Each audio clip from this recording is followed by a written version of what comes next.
Magandang araw mga idol. For today's video ay mag-iihaw nga pala kami ng native na manok. Kaya naman samahan nyo kami mga idol. Let's go! Yan. Huhulihin na nga ng aking anak ang manok. Huhulihin kahit nakatali. Ayan. Para wakasan na ang buhay ng manok na ito. Yung manok pala na yan ay mga idol, yung native na manok na yan ay dala pa ng aking nanay galing probinsya. So binigay ng aming kamag-anak doon sa probinsya mga idol. So lulutuin pala namin ito mga idol, adobo sa gata.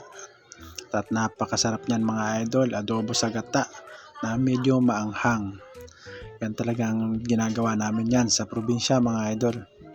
So kaya yan, yung pagbuhusan namin ng mainit na tubig, yan ay para lumambot at mabilis bunutin ang mga balahibo.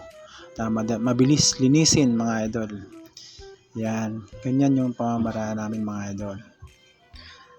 Yan. Napakasarap ng native na manok mga idol. Kumakain din ba kain din ba kayo ng mga ganyan mga idol? Napakasarap niyan. Yan. Yan. Pinaikot-ikot natin yan. Minekos-mekos mga idol para lahat ng buong katawan malampian ng mainit na tubig. Mainit na pagmamahal. Para matanggal. Kaya yan, binuhusan ko pa ulit at dinagdagan ko pa ng mainit na tubig para lahat talaga. So medyo naluto-luto na yan. Medyo ano na yan mga idol kasi sobrang init ng mainit na tubig na yan. Bagong kulo. So nandyan din pala yung makulit kong bunso nanonood. Gusto raw niyang tumulong pero hindi ko naman pinayagan dahil hindi pa niya kaya. Hindi pa siya pwede. Medyo maambon-ambon. Pinagalitan ko nga yan dyan mga idol. Pinapasok ko. Ayan, tinatanggalan na natin ng mga balahibo mga idol. Ayan. O diba? Napakaganda na at napakabilis balatan. Tanggalan ng balahibo kapag mainit. Kaya na nga mga idol, pinahiwa ko na sa aking magandang asawa. Ayan, napakaganda niyan, hindi yung bungangera. Kung babalik ta rin. Ayan, at na nga mga idol, nagigisa na yung aking asawa. Minimekos-mekos na ang bawang sibuyas. Ayan mga idol. Binuhos na nga ang hiniwa-hiwa na native na manok. Umpisahan na yan na timplahan mga idol. Yan, minekos-mekos pa ulit. Napakaganda nga naman ang asawa ko. Talaga naman, parang napakasarap. Anak ka ng marami. Anak ka. Dito lang mga idol. Pagpasensyahan nyo na ang voice over ko mga idol at hindi pa tayo masyadong bihasa.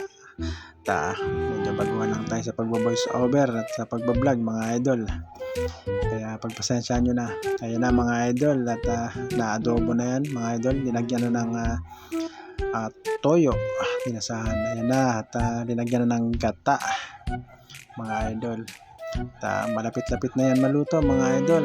Pakukuluan na lang yan mga idol. Ayan yung pangalawang gata. Ayan.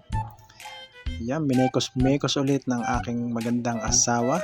Yan talaga naman, napakasarap, natatakam na ako mga idol at habang pinapanood ko yan. Ayan na mga idol. Yan na, luto na mga idol.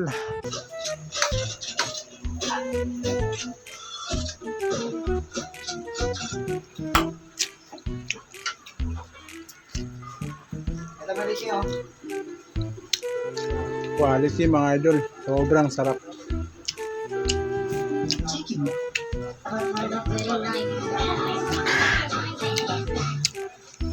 Paano hanggang dito na lang. Bye bye.